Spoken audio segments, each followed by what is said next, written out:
yang gak suka ditanyain mes, yang menyarankan profesi ani-ani begitu ya. Gue heran sama lu bikin video terus lu take down, lu terus bikin video lagi lu take down, kenapa? Gak pede lu? Hola netizen yang tercinta. Viral di media sosial perihal perlakuan yang kurang mengenakan yang dilakukan oleh salah satu staf terhadap kandidat pelamar kerja di salah satu perusahaan. Diketahui staf tersebut bernama Angel Wijaya yang bekerja di salah satu perusahaan broker. Melalui akun TikTok pribadinya, ia mengunggah video berisi kesan-kesan terhadap salah satu pelamar di tempat ia bekerja yang diketahui adalah Gen Z.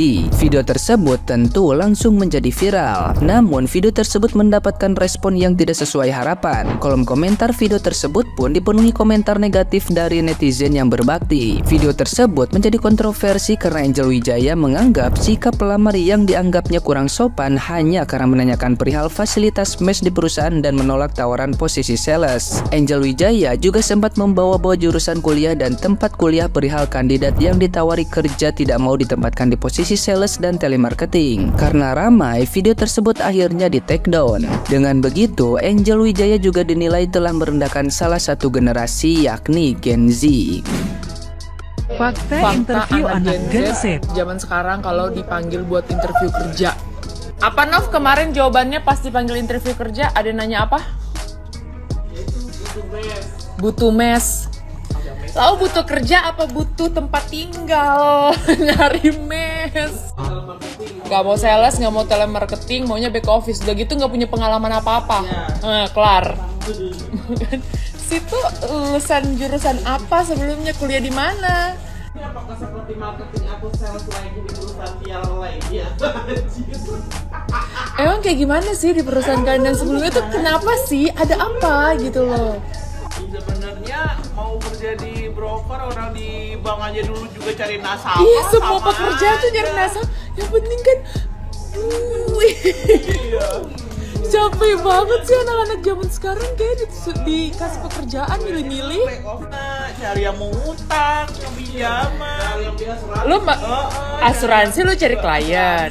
Di bank lu cari klien juga, cari nasabah juga. Terus bedanya apa? Capek gue. Malah bagus kalau udah basic juga cari klien. Lu maunya apa? Admin. Yang kerja di depan layar doang. Operator. Iya, tapi parah banget sih enak Gen Z zaman sekarang anjir, tolong banget jangan milih-milih pekerjaan. Gak mau capek tapi pengen duit. Jadi ani-ani aja ya, Go. Lu jangan kerja. Ani-ani juga resepnya dibunuh ya, Gen. Oh, nggak disikat sama istri sahnya.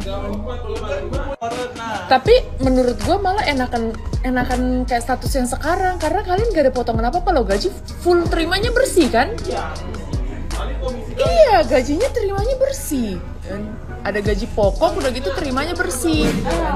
Nah, gimana nih menurut netizen yang terhormat? Silahkan berkomentar ya. Aku juga kebetulan dari Pialang. Menurut aku si Gen Z ini bukan permasalahkan dia kehilangan pekerjaan atau enggak. Mereka mah santai-santai aja, dia bisa cari pekerjaan lain di perusahaan-perusahaan besar yang lainnya yang nggak harus masuk Pialang juga. Tapi yang lebih dirugikan adalah pihak-pihak rekrutmen Pialang yang lainnya. Kenapa orang jadi makin berstigma negatif tentang Pialang ya?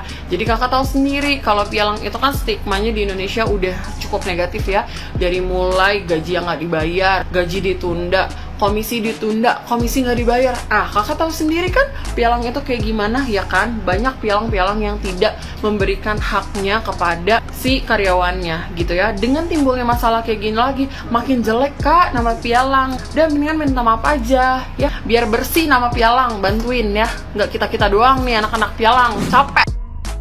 Mohon maaf, saya mau nanya, sebenarnya yang bermasalah ini Gen Z-nya atau mbaknya? Ribet banget hidup. Kalau Anda dan perusahaan Anda tidak mau ribet dalam cari karyawan, jangan buka lowongan pekerjaan untuk orang-orang yang umurnya masih muda, yang tergolong Gen Z.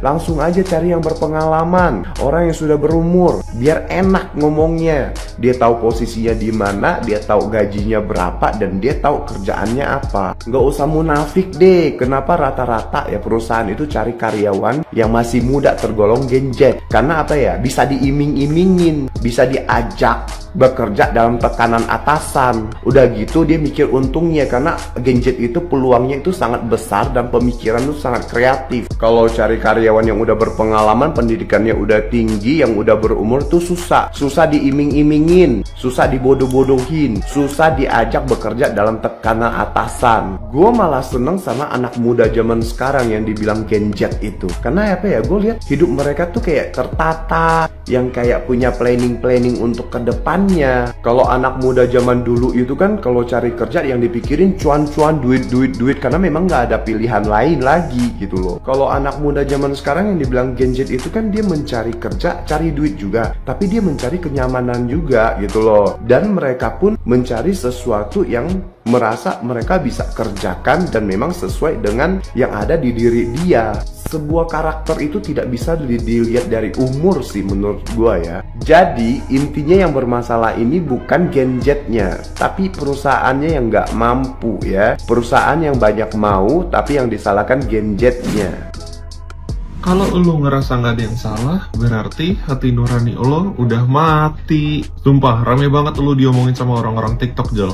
Poin pertama, ego lo tuh ketinggian, sampai lo nggak sadar kalau apa yang lo lakuin itu adalah kesalahan. Kalau itu udah menyakiti hati para Gen Z, lebih tepatnya hati para pencari kerja sih. Yang paling parah adalah ketika bicara tentang mes. Dia kan nanya doang, kenapa lo harus nyuruh dia jadi ani-ani? Ketika bicara interview, gue juga user, dan pastinya gue pernah ketemu sama kandidat yang cukup unik. Ketika gue ketemu sama kandidat yang kayak gitu, pastinya itu bakal jadi bahan pembicaraan dan jokes antara gue dan teman-teman gue. Tapi bedanya adalah gue nggak diupload, lo diupload. Karena ketika udah diupload, itu jatuhnya insulting gak sih? Sampai sini, kalau lo merasa masih belum bersalah, berarti emang ada yang aneh. Poin nomor 2, perusahaan lo kayaknya nggak ada tindakan apa-apa ya. Gue tahu kalau perusahaan lo itu broker besar, dan gue tahu kalau nggak semua perusahaan pialang berjangka itu jelek. Tapi tetap aneh sih. Entah lo di situ sebagai HRD-nya atau usernya, tapi tetap aneh aja karena nggak ada tindakan apapun.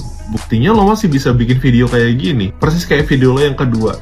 Yang penting uang, ya kan? Poin nomor 3, duit lo kan udah banyak nih, untuk apa nyari sensasi lagi? Apa bulan ini lagi seret dan gaji belum cair? Atau pengeluaran bulan ini banyak banget? Atau apa? Sampai nyari sensasi kayak gini, dan sensasinya jelek sih. Kalaupun ini adalah taktik personal branding lo atau cara marketing dari perusahaan lo, maka cara yang lo pakai itu salah. Mungkin bisa jadi bahan evaluasi ya. Kenapa salah? Pasti nanya, karena efeknya jelek. Ya kalau ini memang bukan taktik marketing, semoga ini bisa jadi bahan evaluasi untuk lo sebagai manusia. Karena nggak semua hal sensitif bisa diupload ke media sosial, karena pasti ada yang tersinggung. Tapi kalau lo masih pengen pansos, good luck. Semoga followers lo cepat tembus 100.000 dan mendapatkan banyak endorse. Buat lo nih, Angel Wijaya, lo harus minta maaf sih, soalnya ini yang sakit hati bukan 1-2 orang lagi. Ini udah 1 generasi sakit hati. Dan ini tinggal menghitung detik doang, netizen bakal ngedoxing lo. Karena kenapa? Kemarin udah ada yang spill ternyata kelahiran lo 99. Which means you're a Gen Z Queen Regina George. Dan case lo ini udah dibawa-bawa ke Instagram, X, LinkedIn, which is semua HR di Indonesia udah nonton konten lo. Dan belum lagi semua netizen yang komen ke VT lo di TikTok, itu fokusnya bukan nyerang lo doang, tapi company lo. Kan sayang company nggak salah apa-apa tiba-tiba kena gara-gara konten lo gitu. So the only thing that I can suggest you right now, take the accountability, go apologize. Untuk si mbak-mbak yang pikir dia paling ngerti Gen Z, yang gak suka ditanyain mes, yang menyarankan profesi ani-ani, begitu ya. Gue heran sama lu bikin video, terus lu take down, lu terus bikin video lagi, lu take down. Kenapa? Gak pede lu? Harusnya tuh kalau udah ngeyel gitu kan, pede dong. Gak usah di take down kayak gitu. Kenapa di take down? Pusing. Lo kan kemarin kan ngomongnya, kan bukan cuma gue doang yang ngomongin Gen Z. Kok kalian kayak gitu sih? Bla bla bla bla bla bla bla. Ya udah, if you stand by your opinion, just ya udah own it gitu loh.